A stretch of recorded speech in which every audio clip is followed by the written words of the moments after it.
Welcome, everybody. Welcome, welcome, welcome. Welcome. Thank you so much for coming tonight. This is I'm not going to use a microphone because if I fade off or whatever, just kind of wave your hand and I'll speak up. I think I can speak loud enough that everyone can hear me. But let me know if that's a problem. My name is Bud Anderson, and I'm on the board of No More Bombs.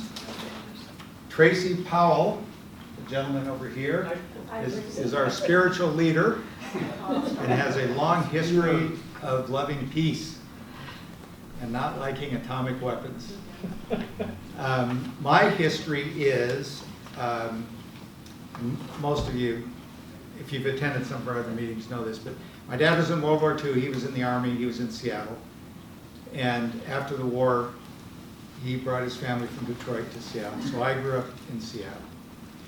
And I've always had as a kid an interest in technology. So I'm an engineer, electrical engineer, worked at the refinery forever.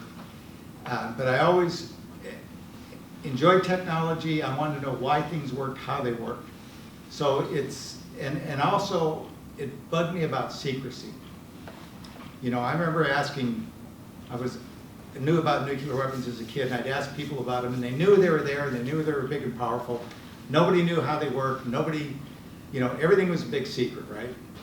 So anyway, later on, as things developed, especially the internet, wow, now you can go to the internet, and I'm telling you, you could just about learn anything you want to learn. I mean, I've done some amazing research on the internet. So what I'm going to do is just give you an outline of our group, where we're going. We'd love to have you join us. Tracy has a sign-up sheet that what we do, he puts out probably 1 or 2 emails a month. And this would be for our regular meetings, and our regular meetings are going to be quarterly. We're going to have quarterly meetings in 2020. And I'll describe what those topics are and what we're going to do. We've got handouts here too. Okay, handouts with our contact information. But I'd really hope you'd sign up for our groups. That way you'll know when our meetings are. The next meeting we probably are going to have is February 4th, Tuesday, here. And Leonard Eigler from Ground Zero is going to be here and giving us a talk on their experience. Wow. So Ground Zero is a group of citizens that live in Paulsville, Washington, that are uncomfortable living next to the base, which came after they were there.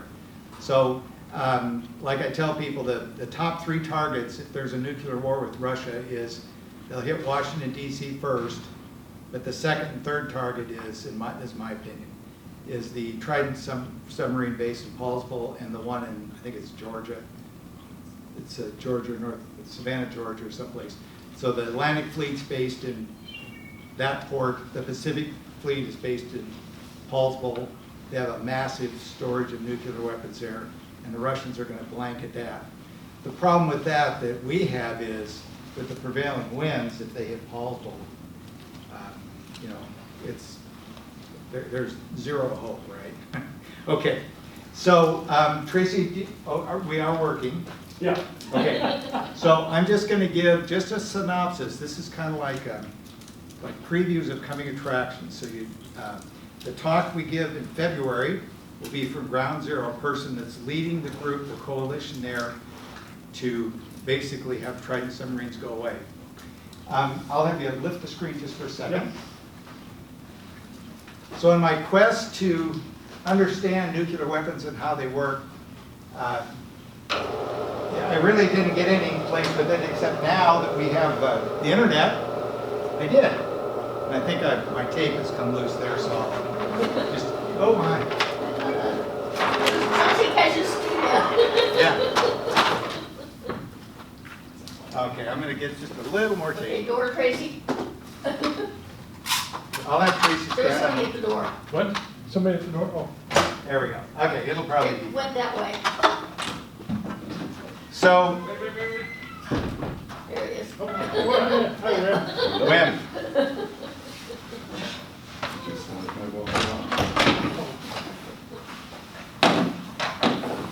In 1939, Einstein wrote a letter to Roosevelt and said, you know, nuclear weapons are a big deal. You know, Germany already invaded, started World War II in 39. So he wrote a letter to Roosevelt and said, hey, nuclear weapons are a possibility. We better develop them before Germany does. That was what started that. And the program to actually build Hanford and really make these weapons actually came the day before December 7th. So December 6, 1941 is when Roosevelt said, okay, we're going to spend billions, we're going to build a nuclear bomb, and we're going to be the first, and we're going to go bomb Germany. Well, it turned out by the time the bomb was developed, Germany had surrendered. So we didn't have, you know, what's next? Well, Japan, right? So on August 6th and August 9th, we dropped 2 nuclear weapons. So that this is called Thin Man. This is dimensionally accurate scale drawing of the weapon. This was not the first one developed and detonated because it was so simple. And that's the danger. This is so simple, they never tested this. What they did do is develop this. This is called Fat Man. Now remember, this is dimensionally accurate. 5 feet across. Weighed 10,000 pounds. And it's a sphere. Oh, sorry, yeah. It's not, this is a 2-dimensional. Fat Man is 3, it's just a balloon. Huge balloon. Virtually all the weight is explosive. That's not the power of it, but all the weight's explosive. From here to here is explosive. These are various tampers, etc. The nuclear part of the weapon is this. This is plutonium. Plutonium is right there in the center. On the inside is a neutron initiator. Half beryllium, half polonium. When these get crushed together, you get a burst of neutrons. So you put plutonium here, you blow these explosives up around the sphere, and that shock wave compresses this plutonium to this size. Inside that is your beryllium. When that's crushed together, you have a burst of neutrons. It bursts through the plutonium, thank you. I forgot what it was. Bursts through the plutonium, and you have this unbelievable detonation. So we're not going to describe that today. We're not going to go into any more detail, but I will in the future. And if you're interested, please come to our meetings. We'll talk about it. Can anybody tell me why this is important to make that work? This is the secret design of the mechanism to detonate the weapon. Soccer ball. You know that, right? No. Oh, I'm teasing. This is the soccer ball, is the design of the explosive. 32-point detonation. If you look at any soccer ball, it's all the same. You have 12 pentagons, 20 hexagons. The detonator's in the center of each of these points. I won't explain it now, but it's very simple. Think about it. If you have an explosion, what happens to the shock wave? It goes out. The geniuses that developed this made that shock wave into a circle and come in. So between now and the next time you attend our meeting, think about how do you get an explosive that shock wave goes out to be an explosion shock wave that comes in. I will explain it. It's actually quite simple. And it's based on the soccer ball.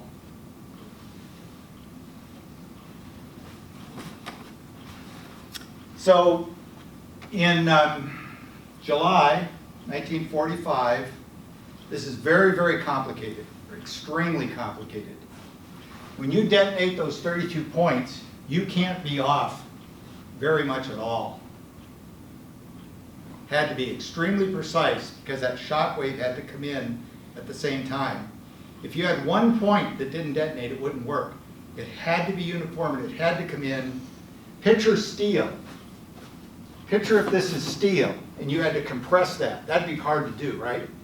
Well, that's what you're doing with plutonium. You're taking that harder than steel, metal, and you're compressing it to this size. So that shock wave had to be perfect. And in a few months, we'll explain how they do that. It's actually quite interesting. So this was done as a test. They had to make sure it worked. And by George, it worked. So then it comes time to use weapons of mass destruction to kill people. So what they did is they didn't even test this, but this is so simple. Here's uranium. Here's uranium. If you have one critical mass, it'll blow up. So you have 2/3 of a critical mass here, 2/3 of a critical mass here. This is a gun barrel, just a 6-inch gun barrel, just like my dad used to shoot all the time. You take a 6-inch gun barrel, you have this big cavity of steel here. You take these donut rings, here's the powder, here's the pusher, the bullet. You shoot these donut rings, and this is a round sphere. These donut rings come right over this round sphere. When that reaches this point, you have more than a critical mass of uranium, and this detonates. It takes 1/1,000,000th of a second. 70,000 people disappeared. A total of 200,000 died with radiation sickness, burns, et cetera, et cetera. So then the next, I think, interesting historical point is there were 3 detonations here that I think are historically important. One is the test, the first test. The second one is when they dropped this on Nagasaki, August 9th. That one only killed 40,000 because they were off target a couple miles. They missed cloud cover. But still, it got 40,000 plus another 40 later. And this is the identical design for Joe 1. Does anybody know what Joe 1 is? Joseph Stalin #1. In 1949, 4 years after we detonated ours, Russia detonated theirs, identical copy.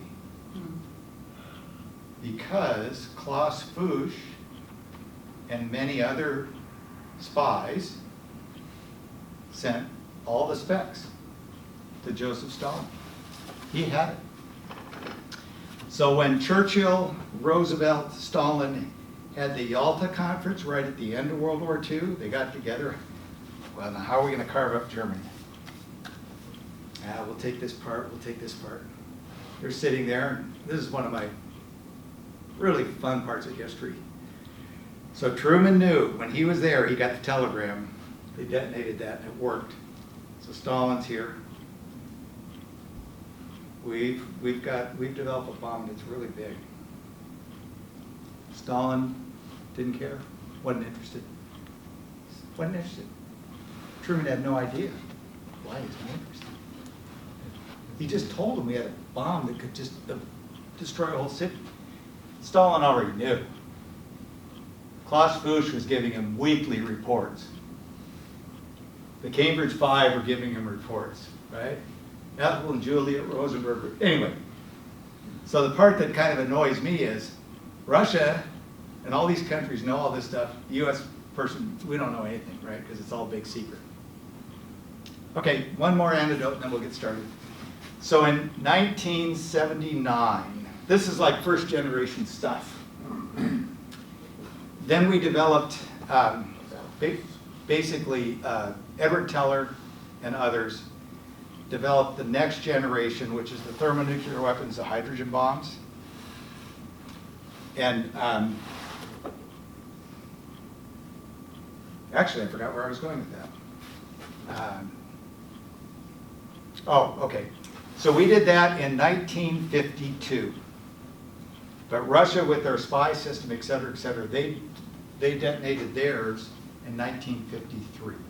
So they had basically caught up with the US just in that short period of time. Okay, so in our future talks, we will talk about this. We will talk about the Trident submarines that have these monsters on them, 44 feet long. So this is probably 20 feet, so 44 feet long. Each one of these missiles, 83 inches in diameter. It can go 7,000 miles. So the Russian submarines and US submarines can be any place in the world, and they can hit virtually any place in the world. 8 warheads. Each missile has 8 warheads, independently targetable. So you can go to 8 cities or drop them all in one spot. And for the US, the Mark IV and the Mark V, the Mark IV has a W-76 warhead, which is 100 kilotons. This one is 15. And the larger one, the W-88, is 475 kilotons. So what's on a submarine when these explode and detonate, it's unbelievable. I mean, that, when it went off, it's unbelievable. Nowadays, you know, they're 10, 50, 100 times bigger. So the point is, we just don't want to go there. So with that introduction, we're going to talk to a British commander who used to fly planes around, and if they gave him the signal, he was going to fly to Russia and drop nuclear bombs on Russia. So let's listen to what he has to say. Any questions, by the way? I don't mind questions. Sir? Was it Klaus? Fuchs, F-U-C-H. He did. He's a physicist, a brilliant physicist. He was a German communist. He fled Germany to England because if you were caught in Germany being a communist, you were probably murdered. He went to the United States, and again, a brilliant physicist, and got on with the project. Now, to me, there was a lapse because they knew he was a ardent communist, that they let him head the theoretical physics department, right? So, okay. Any other questions? Where Yes. was the test, like, the first test? Yes, it was actually Tracy walked on the ground. Tracy, tell him about it. It was in New Mexico, In New Mexico? just outside of a Well, little town that called was- Socorro, White Sands testing Okay. site. And they had it mounted on a 100-foot tall steel tower. Right. There was the big, the spherical one. This was the first one ever detonated in history. Yeah. The fattening. Fatman. Yeah. And And that was July 19th, 1945. Up until then, they really didn't know if it was going to work. Yeah. because it's extremely complicated. And in my talk this summer, we're going to talk about, we're not going to get into that detail, but I'll explain it in simple terms how this works, but it's very, very complicated. And the steel tower, there's a famous picture of General Groves standing there. And, you know, the tower, as you can see, a little bit of a concrete base and some rebar sticking up. So, you know, 100 feet of steel, right? Yeah, and it's not an explosion. What it is, it's heat. It's such an intense release of heat that actually does cause an explosion, but it's that heat that just melts and vaporizes everything. And it's heat. Yeah. It's not this is a chemical explosive, shockwave. Yeah. When this detonates, it's millions of degrees, turns into this plasma, expanding outward at just untold velocities. And you see pictures, right? I mean, it's just out of this world, so to speak. Okay. What we're going to see is a gentleman who's retired from the British military, and he's talking, the title of his talk is The Insanity of Mutually Assured Destruction. And that is the policy that our country and Russia has followed since the end of World War II. The idea that if we've got, well, at one time we each had like 30,000 of these bombs aimed at each other. And it's just like two people standing in front of each other with a gun pointing at each other's head. Two smart people would never pull the trigger, right? Anyway, he's talking about that from the inside. He participated in the British segment of the Allies.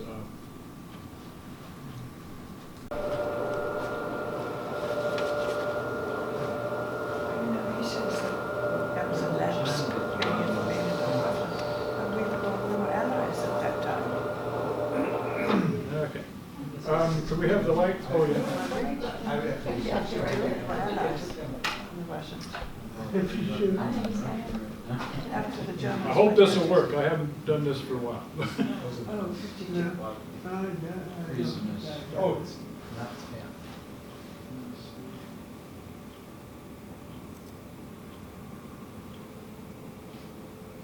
Oh no, that was the Cold War, 52. oh crap, it's not working. Nice picture.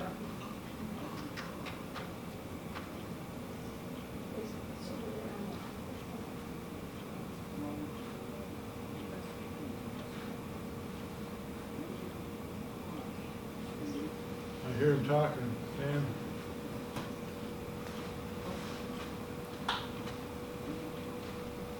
While Tracy's working at it, is there any other questions? Just, yes. Was that one an above ground detonation? Yes, it was on a 100-foot steel tower, but the ground, for example, is glass, turned into glass. The parts that weren't, and the bad part is, there's a lot of material scooped up, vaporized, and goes in the atmosphere, and that's really bad. Is there more That's a or separate less cable, yeah, let's try that. above ground or below ground testing done? Oh, definitely, well, what the US did in the beginning was test a lot above ground. Well, but that's awful because when the real threat, one of the real threats to mankind is when you pick up all these materials, it doesn't just go away, it goes in the atmosphere. So, it's like Chernobyl. I'll give you an example. When Chernobyl blew, which is a horrible accident in Russia, that was a secret. They didn't tell anybody. Well, I think it was Norway said, hey, there's these huge spikes of radioactivity, and then Russia admitted, well, okay, we blew up a reactor, right? So, other questions while we're playing? Yeah. Go ahead. The Thin Man? Yes. Now, you said that they never tested that. Yes. Did they Correct. build it? Yes, yeah, no, they built it. They were so short. Oh, first of all, this is really, really complicated. I mean, and again, I don't want to do it now because it would take too much time. So they put in tons of effort. It's an engineering marvel. It's a disaster, but it's an engineering marvel. Yeah. But this is so simple. Let's just take the base case. So if you have, let's say it's this big, which is about right. Let's say this is uranium. If you have a critical mass of uranium and you put this together, it will detonate. So how about this? Let's cut it in half. Take a gun, shoot them together, and when they come together, you have critical mass. Now when it's half a critical mass, you're totally safe, nothing will happen. You put those two together and away it goes. So the way to do that a little more efficiently, they had the round plug and the donut rings, and they shot the donut rings around the round plug. They got a critical mass and a half, Okay. and it took off. So And yes, that was another thing they did at Los Alamos, was the Thin Man. the testing. Yeah, no, well, but they never tested it, but they were so confident it would work, they built it without testing it. So the first time that was tested, it's when they dropped it on a city. Oh, okay. Nagasaki, when they dropped it on Nagasaki, that's when they tested. Andrew? Was that the same bomb that they used on Hiroshima? No. No. Oh, I'm sorry. The answer to that is yes, Hiroshima, this is Nagasaki. Yeah. Yeah. Oh, so you could count on it. Yeah. So this was developed, tested first. Then they dropped that one on Hiroshima, and they dropped this one on Nagasaki. Yeah, and one more question, in the back? Did you?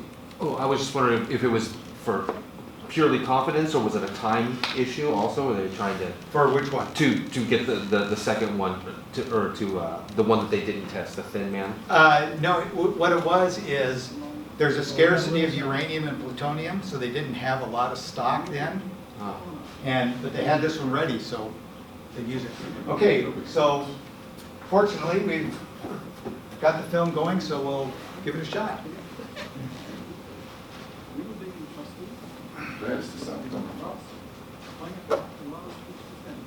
Coming from the speaker.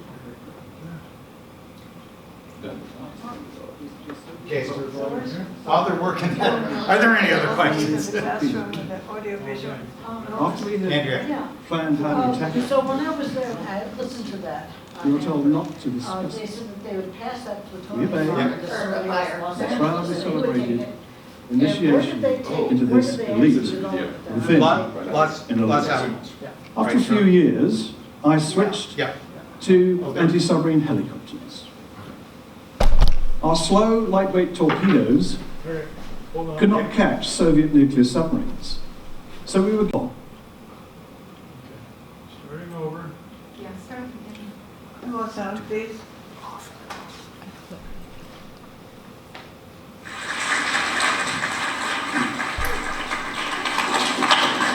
In 1968, I was a 24-year-old lieutenant navigating strike jets from an aircraft carrier. Is that about? I was among 4 of the best crews in my squadron, and we were given the honor to be a nuclear crew with a top secret security clearance. The buzz intensified when we were told what a huge responsibility this was. We were being entrusted with playing a part, the last-ditch defense of Great Britain. Our target was a Soviet military airbase outside Leningrad, formerly St. Petersburg. After we had planned how to attack it, we were told not to discuss it. We obeyed and proudly celebrated initiation into this elite within an elite. After a few years, I switched to anti-submarine helicopters. Our slow, lightweight torpedoes could not catch Soviet nuclear submarines, so we were given a nuclear depth bomb. Unlike my strike jet, my helicopter was too slow to escape the detonation. I realized that this would be a suicide mission. When I complained, my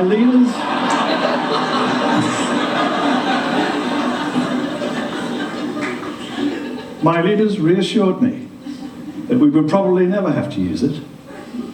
Besides, I didn't want to cut short a promising career, did I? I fell silent, but doubt set in. In 1978, my silence was rewarded as a newly promoted commander in the Ministry of Defence in London, assisting an admiral responsible for advising on nuclear policy. Mrs. Thatcher became Prime Minister, and she wanted Trident, an American nuclear-armed missile system launched from huge, militarily useless submarines. My admiral warned that it was far too destructive for Britain's needs, and its massive cost would mean cuts in warships that were militarily useful. But Mrs. Thatcher drove the Trident decision through. Then, sure enough, her government announced warship cuts to pay for it. So I applied for redundancy. My application was approved 1 week into the 1982 Falklands War between Britain and Argentina. I had to stay on until after we had won, and I had handed over my job, which was running a 40-strong intelligence team in the command bunker outside London. That war was a close-run thing. Some of our ships were sunk, and colleagues killed. If an aircraft carrier or troop ship had been taken out, we could have faced defeat. What would Mrs. Thatcher have done? Before the war, she was the most unpopular British Prime Minister in history. Now, her political career at stake, she became the Iron Lady. After I left the Navy, I was reliably informed that there had been a top-secret contingency plan to move the patrolling British nuclear-armed submarine within range of Argentina. That raised a nightmare for me of a desperate British leader with nuclear weapons and the shameful possibility of our submariners being ordered to commit a pointless war crime. After all, British nuclear weapons had not deterred Argentina's president, General Galtieri, from invading the Falkland Islands. With victory in his grasp, would a nuclear threat have even been believed, let alone worked? Less than 2 years later, my beloved aunt and mentor, Hilda Murrell, was murdered. She was an anti-nuclear campaigner, and the police did not investigate her bizarre murder properly. I received information from several reliable sources that agents of the British Security Service, MI5, had been involved. Outraged, I felt betrayed by my beloved country's corrupt government. My support for nuclear deterrence collapsed with the Berlin Wall and the end of the Cold War. I now know that nuclear deterrence is an ineffective, unlawful, and utterly immoral strategy to prevent nuclear war.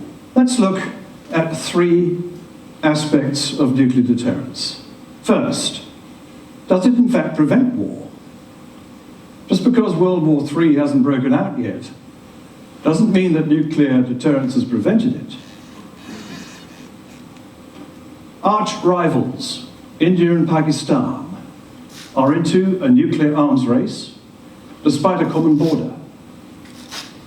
Aping the irresponsible example of their former colonial masters, the British, they naively believe that this is their path to security and greatness.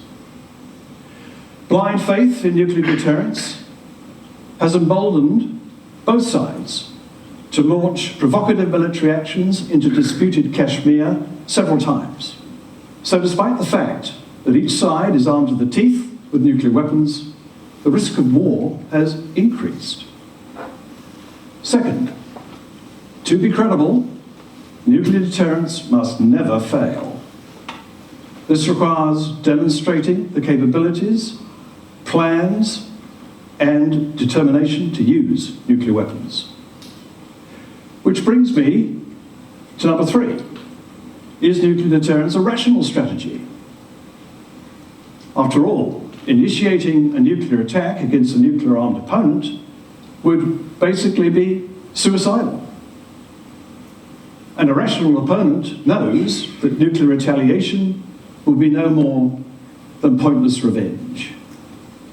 Unlike the aftermath from conventional war, nuclear war will leave a vast radiated wasteland, a medical catastrophe for any survivors. Climate scientists Alan Robock and Brian Toon have run a computer model of what would happen if a South Asian nuclear war broke out. Apart from millions of dead, untreatable survivors, radioactive poisoning, and apocalyptic destruction across South Asia, the smoke alone from firestorms over cities would blot out the sun around the entire Northern Hemisphere, causing massive crop failure and global famine. The Robock and Toon simulation involves just 100 nuclear weapons. Yet the United States and Russia each still have nearly 1,000 nuclear weapons at 30 minutes notice or less for launch. Another 5,000 nuclear weapons on each side are held in reserve. The 7 other nuclear-armed states, China, France, Great Britain, India, Pakistan, Israel, and North Korea, have another 1,000 nuclear weapons between them. Since nuclear weapons were first deployed in the 1950s, there have been many close calls. What's more horrifying is that most of these have been inadvertent due to malfunction, human error, or misunderstanding. In 1962, the Soviet Union placed nuclear-armed missiles in Cuba, targeting the United States in retaliation for United States missiles placed in Turkey.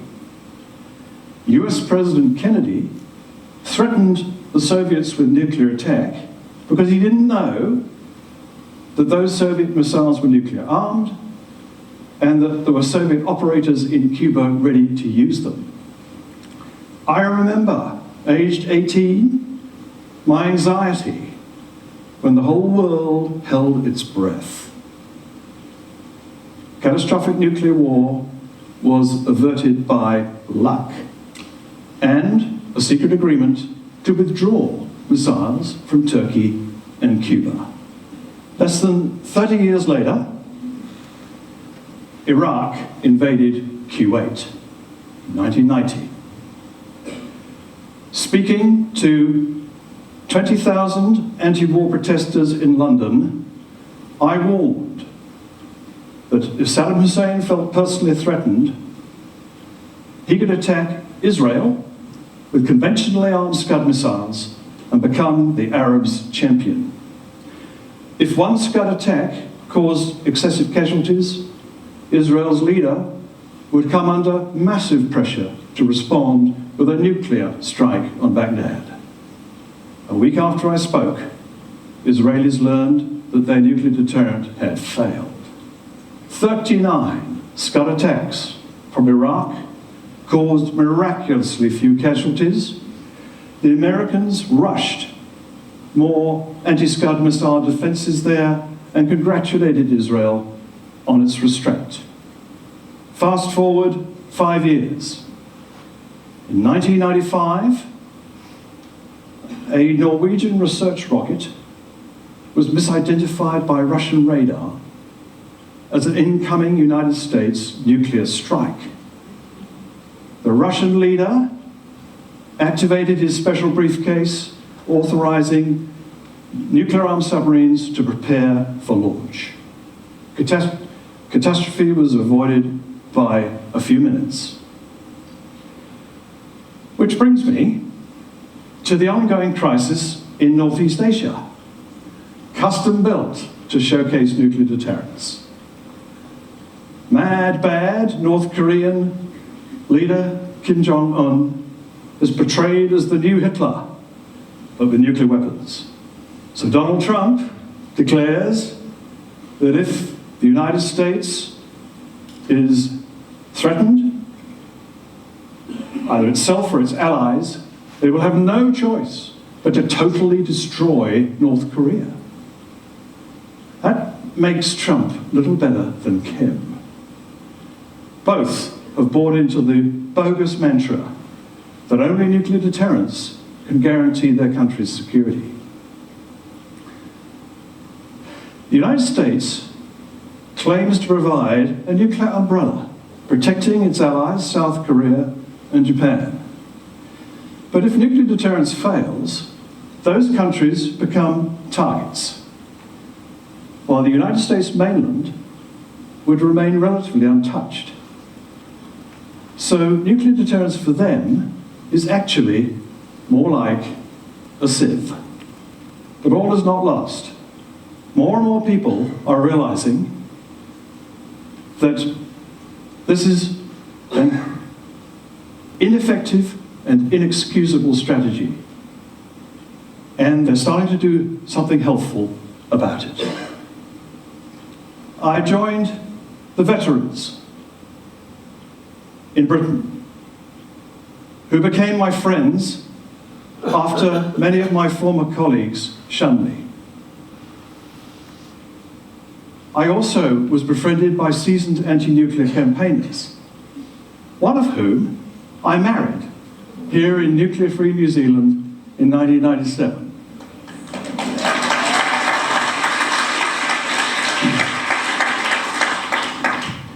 Soon after, my anti-nuclear shift received support from a sensationally well-qualified veteran. In his last job from 1992 to 94, General Lee Butler, United States Air Force, was Commander-in-Chief of the entire American nuclear war machine. Yet when he examined it in detail, he was so horrified by the incoherent madness of nuclear deterrence planning that after retiring, he spoke out against it. And back in 1999, I accompanied him and another reassuring convert, former United States Defense Secretary Robert McNamara, to urge the Japanese government to stop relying on United States nuclear protection. On the 7th of July this year, in New York, I witnessed 122 United Nations member states successfully negotiate and adopt a treaty to prohibit nuclear weapons. This built upon a historic judgment over 20 years ago by the International Court of Justice in answer to the question, is the threat or use of nuclear weapons in any circumstance permitted under international law? I chaired the British arm of that international campaign, which persuaded most UN member states to agree to ask the court that question. In its judgment, the court confirmed that the threat, let alone use, of nuclear weapons would generally be illegal. No surprise that the three leading guardians of nuclear deterrence, United States, Great Britain, and France, led a boycott of those negotiations, furiously protesting at the irresponsibility and naivety of those 122 supportive states.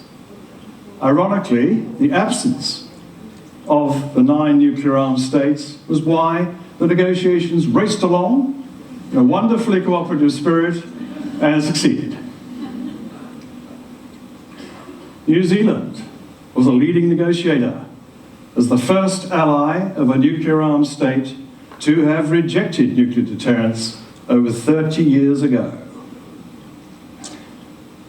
There's more good news. This year, the Nobel Peace Prize was awarded to the international campaign to abolish nuclear weapons, which played a leading role in mobilizing public and political support for that treaty. Most importantly, for my successors in the Royal Navy, who have to be ready to do the dirty work of pressing the nuclear weapon launch button for their posturing political leaders, this treaty strengthens the stigma against nuclear deterrence. The main difference between military professionals and terrorists is that military professionals need to act within the law. That is why chemical and biological weapons are not recognized by military professionals as weapons at all. They are indiscriminate terror devices, which have been outlawed and abolished. Yet nuclear weapons are far worse. For all these reasons, nuclear deterrence is no more than a repulsive, unlawful protection racket. used as a counterfeit currency of power, but hugely profitable for the corporate arms industry.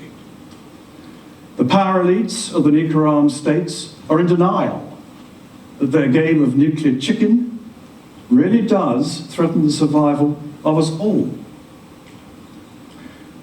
But the tide of history is at last turning towards justice. It is time for us all to step up and end the threat to humanity and the planet from this irresponsible hoax holding us all hostage. Thank you.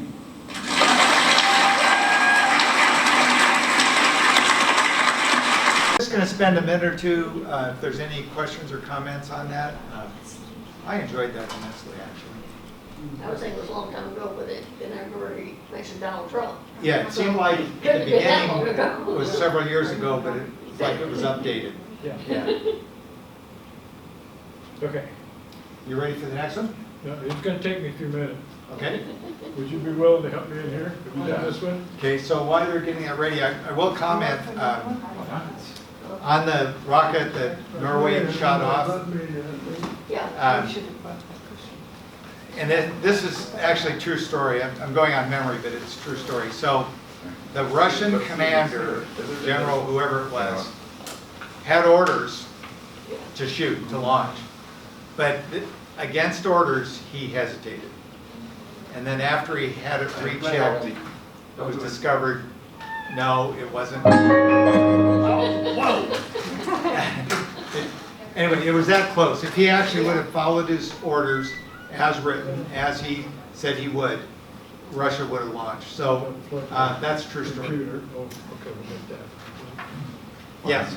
Wasn't there another close call in Did you hit something after the that? Russians were ready to launch? 1983? I don't recall that. I know there's a lot of what's called broken arrows. And broken arrows are accidents. For example, when we dropped nuclear bombs off Spain in the crash, I think they had a lot of trouble finding that last one. Also, a bomber crashed in Greenland. That's right. And it's speculated that a weapon in the fire went into the sea. There's also speculation that there's a nuclear weapon in, I believe, in Savannah, Georgia. Along, and I want to do the short version. Okay. I don't know. They're both very good. Yeah. Do we know which version this is? I think the long one's up. Find out next. I think what we'll do is at like quarter after, we'll pause and see if that's a good time to break or keep going. But this is very good. They've got some interviews of Secretary of Defense and Congressmen, and they've flip-flopped on this issue.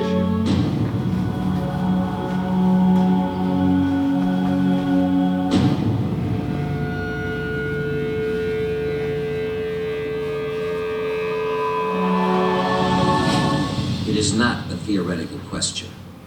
The 9/11 Commission reports Al-Qaeda has been trying to acquire or make a nuclear weapon for a decade. Could they do that? Highly enriched uranium and plutonium, the raw material to make a bomb, is scattered over about 40 countries, sometimes under very lax security. According to the 9/11 Commission, once terrorists get these materials, a trained nuclear engineer could fashion a bomb using commercially available materials and machine tools. The terrorists who want that material don't need much of it, and there are lots of places where they could steal it.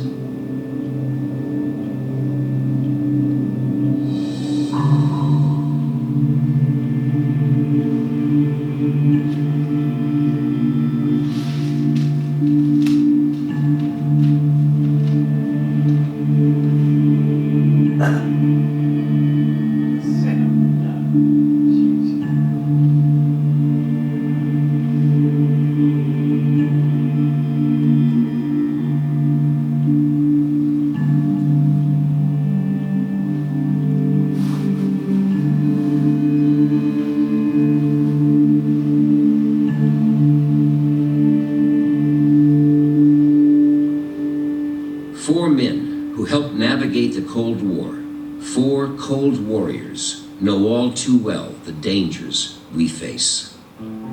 Former Secretary of State George Shultz knows firsthand the devastation nuclear weapons can cause from his World War II service in the Pacific.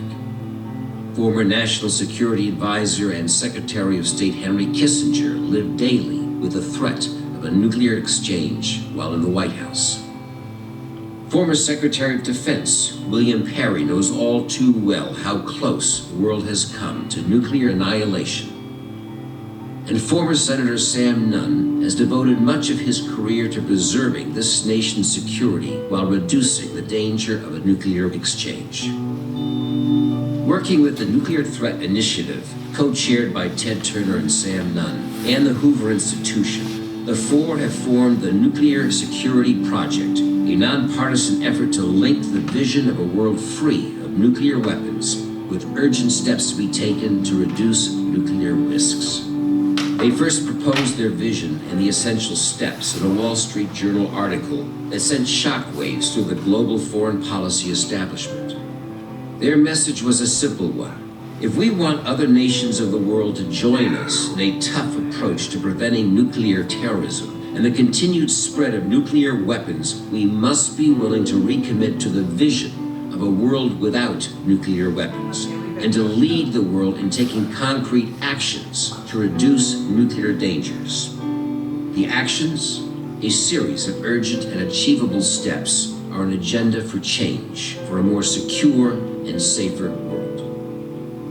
The four recognize this bold agenda cannot be accomplished by the United States alone. These goals must become a joint enterprise among nations to make urgently needed progress to reduce the risks now posed by nuclear weapons and materials. But progress must be made, a simple truth they know from personal experience. George Shultz was a young Marine on a ship headed for the invasion of Japan when he first heard of nuclear weapons. And we had hardly left our harbor when news came to the ship that something called an atomic bomb had been dropped. And we asked around, nobody had a clue about what it was. Our ship lumbered along, and then we heard another atomic bomb had been dropped. By the time we got to port, the war was over. We couldn't help but make the association that these two atomic bombs may have saved our lives. My thinking about these weapons evolved. At first, what you're trying to do is understand, what is this anyway? And then you see pictures of Hiroshima and Nagasaki, and you begin to see the horror and the inhumanity of them. For me, the most searing question was what I would actually tell the president. If he turned to me and said, I've done everything I can in the diplomatic field, and my only option now is to use nuclear weapons. Of all the decisions that were before me, that was the most haunting one. Back during the Cold War, we basically had a period, as I view it, of very high risk, but we had stability in one strange paradoxical sense, and that is both sides knew that if there was a war, or if a conventional war became a nuclear war, that the survival of their own nation was at stake. We collectively were diligent in terms of maintaining the weapons, in terms of maintaining security. We were very conscious and sensitive to the great dangers of those weapons in most cases, and we were very good at what we were doing in terms of the professional men and women in the military, indeed on both sides. But we were also very lucky. There were a number of times that I know about, and probably a lot more that I don't know about, where only by the grace of God did we avoid going to war. It was about 1978 when I was awoken by a phone call at 3 o'clock in the morning from the general who was the watch officer at the North American Air Defense Command.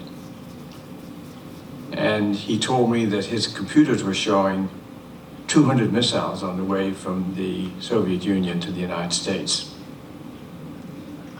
Now, that, of course, was a false alarm. The point of that story is that the danger of a nuclear war, the danger of a nuclear holocaust, was not academic to me.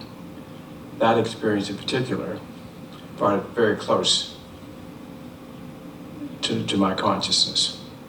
People talk about the concept of deterrence. It worked in an uneasy way during the Cold War when you had two countries mainly. But the more countries you have, the more difficult that concept is. And if the existing nuclear countries cannot develop some of these trains among themselves, in other words, if nothing fundamental changes, then I would expect that a use of nuclear weapons in some 10-year period is very possible.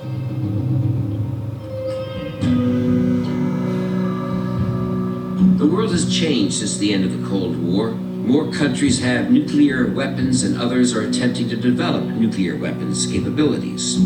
The world needs energy, and that has many countries understandably turning to nuclear power, which, unless safely and securely managed, could also spread sensitive technologies to make the materials essential to a nuclear bomb. The simple fact is, we need new strategies to deal with today's nuclear threats. If you can learn how to enrich fuel for a nuclear power plant, you've learned how to enrich it for a weapon. And we have seen already in a country like Pakistan, which is a reasonably well-developed country, that a whole system of proliferation was either possible or tolerated that spread nuclear technology to Libya, North Korea, and some other rogue states. As nations like Iran and Pakistan, North Korea get nuclear bombs, then the probability increases that one or more of those bombs will fall into the hands of a terror group. The ethical notion of deterrence was that there were some consequences before which aggressors and evildoers would recoil. In a world of suicide bombers, that calculation doesn't operate in any comparable way. And if you think of the people who are doing suicide attacks, and people like that get a nuclear weapon, they are almost by definition not deterrable. And if you have terrorists get something, then you don't even know the return address. So I think it's a very dangerous moment. The danger is not simply more nations with nuclear weapons, but that material to make a bomb is scattered around the world. A lot of potential sources for terrorists.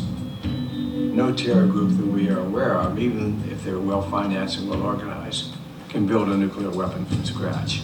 But if they got the fissile material to another nation, either by buying or stealing it, if they got the right kind of fissile material, then it's not simple to build a nuclear weapon, but it is feasible. Plans for such a device were found on computers that were part of the AQ Khan smuggling ring, a gang that we know sold nuclear weapons information and equipment to Libya, Iran, North Korea, and possibly other nations or terrorist groups. We don't know who might have those plans. We do know that nuclear technology, closely guarded during the Cold War, has gradually seeped into the global information database. The International Atomic Energy Agency says there have been more than 1,300 nuclear smuggling incidents since 1993, nearly 20 of which have involved the transfer of weapons-usable material.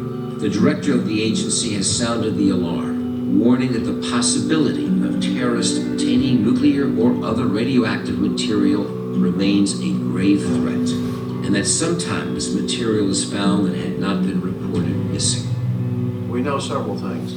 We know that the know-how in terms of how to make a crude weapon has exploded over the last 10, 15 years. So the availability of information about the science required to make a weapon is out there now.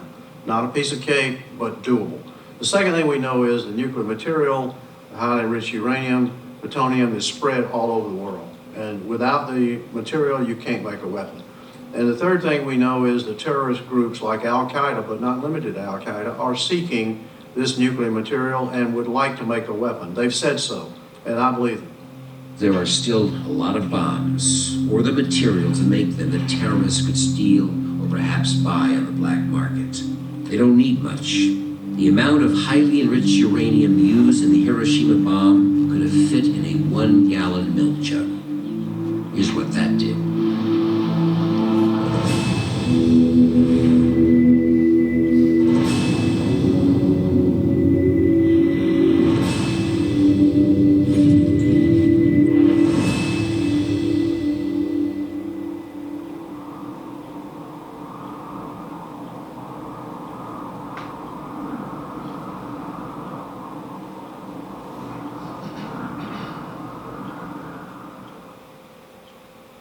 And of course, I always have in the back of my mind these pictures of Nagasaki and Hiroshima and the devastation.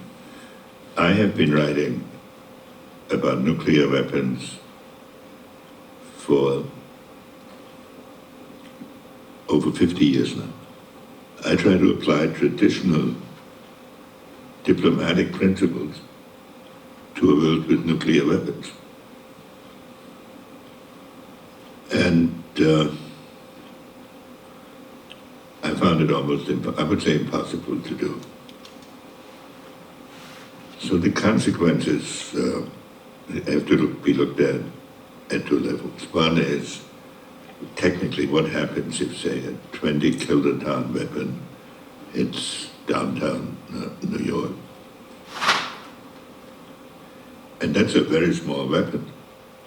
We're talking probably about 100,000 casualties, economic losses in hundreds and hundreds of billions of dollars. But beyond that, the political and the social catastrophe, something that we cannot even really imagine today. Most of the hospitals, most of the medical facilities, most of the power, most of the bridges, most of the communications would be gone. We all believe that a terrorist group would claim responsibility and then go on to assert that they had planted bombs in perhaps 5 other cities of the United States and were threatening to set them off unless certain demands were met. And it's almost impossible to contemplate the hysteria and the terror that would set in. You can imagine the people fleeing from the cities. The social and economic structure of the United States collapsing under that. There's a second level, namely, what do people think happened that permitted such casualties to occur? And what will they demand of their government? And if they will probably say globally, if this can't be prevented, what's the use of any government?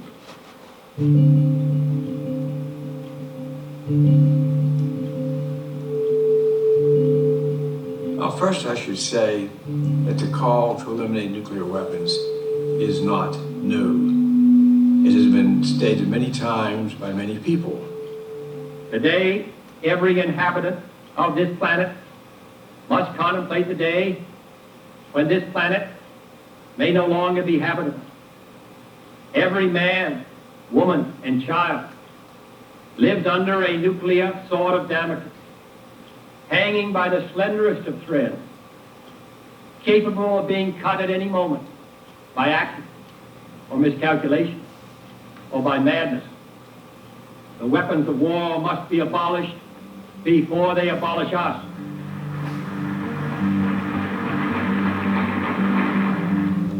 There is only one way safely and legitimately to reduce the cost of national security, and that is to reduce the need for it.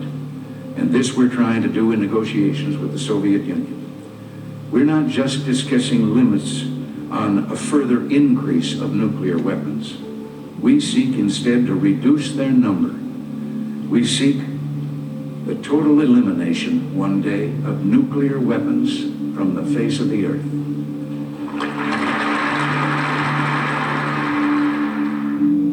President Reagan and Soviet President Gorbachev came close to agreement on that vision in 1986 when the two met in Reykjavik, Iceland. But disagreements over missile defense proved a stumbling block.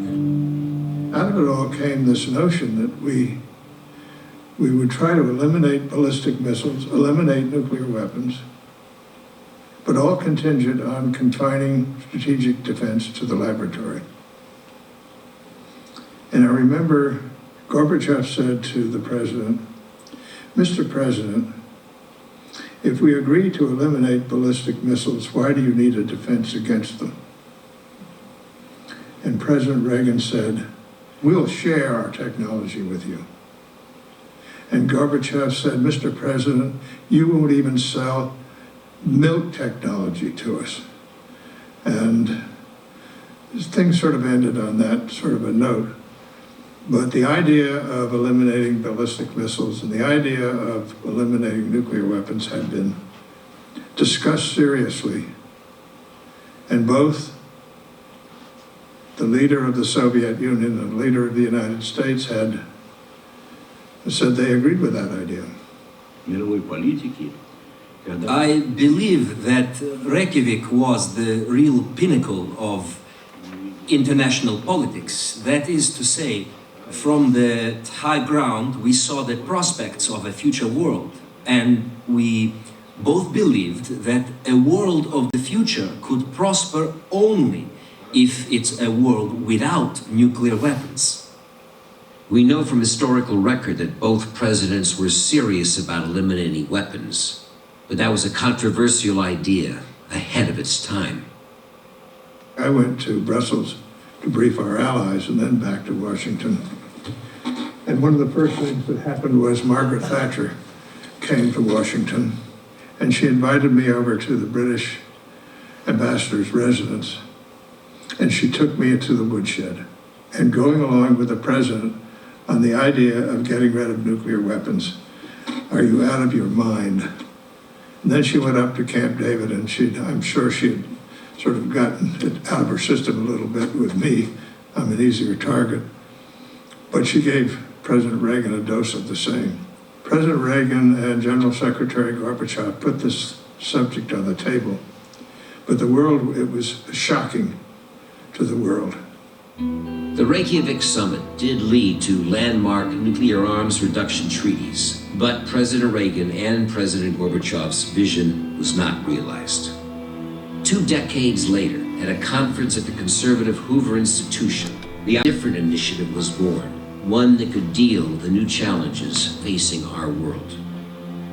In our meetings at Stanford a few years ago, on the anniversary of the Reykjavik summit, we came to believe then that the idea of eliminating nuclear weapons had finally come. We were convinced, all of us, that we could not keep asking other societies to restrain their participation in the nuclear field if we were not prepared to accept limits to our activities. So we began to look at steps that we could take to show America's commitment. What is perhaps new about this initiative is that the 4 people whose names were attached to it are all what you might call Cold Warriors. The people who had prominent positions during the Cold War in building up the nuclear weapons of the United States. All of us had been identified throughout our lives with being committed to national defense. And we remain committed to national defense. We've set out to create something that's not partisan at all, that is a subject of central importance for the United States and for mankind generally. You're talking about a process, and that process will build, if it succeeds, on itself. But even if it were to stop at some point, it would make a contribution.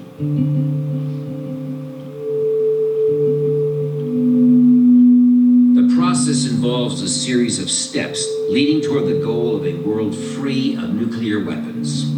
The steps include securing all nuclear weapons to the highest standards, discarding Cold War practices to decrease the danger of accidental or unauthorized launch, reducing substantially nuclear forces, eliminating short-range battlefield nuclear weapons, halting the production of plutonium and highly enriched uranium for nuclear weapons globally. They would also include adopting a process for bringing the Comprehensive Test Ban Treaty into effect, strengthening verification and enforcement capabilities, and redoubling efforts to resolve regional conflicts. Because the path will be long and difficult, the United States must have nuclear weapons as long as any other nation or group possesses them. But the process must start now, and others must join the effort. If the United States leads and recommits itself to this vision, it is more likely other nations will join in taking the urgent actions we need to prevent nuclear terrorism and the further spread of nuclear weapons and materials around the globe. Each step is doable. Each reduces nuclear threats. Each takes us closer to the goal by building confidence and trust. Each is one that nations must take cooperatively, not unilaterally. Each helps build to a world that our children and grandchildren can live in, free of the fear of nuclear annihilation. Well, there are a few steps that are relatively easy to take that have a pretty big payoff. One of them, for example, would be simply reducing the alert status of the nuclear weapons in the present nuclear powers. Still have thousands of weapons that are on quick launch that can be launched very rapidly, and we still have a fear, particularly on the Russian side, that they could be overwhelmed with a first strike. I described earlier when an American general in charge of our launching our missiles thought that we were under attack. He made the right decision that it was a false alarm, but he had only 15 minutes to make that decision. The probability of his making the right decision would be dramatically increased if he'd had 15 hours instead of 15 minutes. Now, most people would assume that cannot be, the Cold War is over. Are we still in this posture? The answer is we are. The number of weapons on quick launch on both sides is something to me that is absolutely ridiculous, bordering on insanity. If we're not going to use them at the very beginning of any kind of confrontation, and we don't fear the other side can use them at the very beginning, then we're going to have less of a hair trigger. And if we have, let's say, 4 or 5 minutes warning now, we ought to double it. And once we get to 10 minutes, we ought to go to 20, and then to 40, and then to 60, and then to hours, and then days, and nuclear weapons become less relevant. It's awfully hard to cooperate in a true sense of the word, and to be partners in a true sense of the word. It's hard to do that when you're still pointing thousands of weapons at each other with very little warning time, and when both sides fear a first strike from the other. Those things simply don't go together. So we've got to change the psychology. We've got to back off some of the concepts we had during the Cold War, and we've got to understand that the threat has changed. That America's security could depend on Russia's early warning or command and control systems working perfectly 365 days a year is an absurd situation in today's security environment. Mistakes can and do happen, including in the United States military, where there is evidence that attention to nuclear weapons security has diminished. In August 2007, an Air Force B-52 was mistakenly loaded with 6 nuclear missiles and flown from North Dakota to Louisiana across America's heartland. No one knew where the weapons were for 36 hours. In fact, no one even knew they were missing. We've also learned that nuclear bomb fuse assemblies were mistakenly shipped to Taiwan instead of helicopter batteries. Security lapses so serious that the Secretary of Defense fired both the civilian head of the Air Force and the general serving as Chief of Staff. The fact that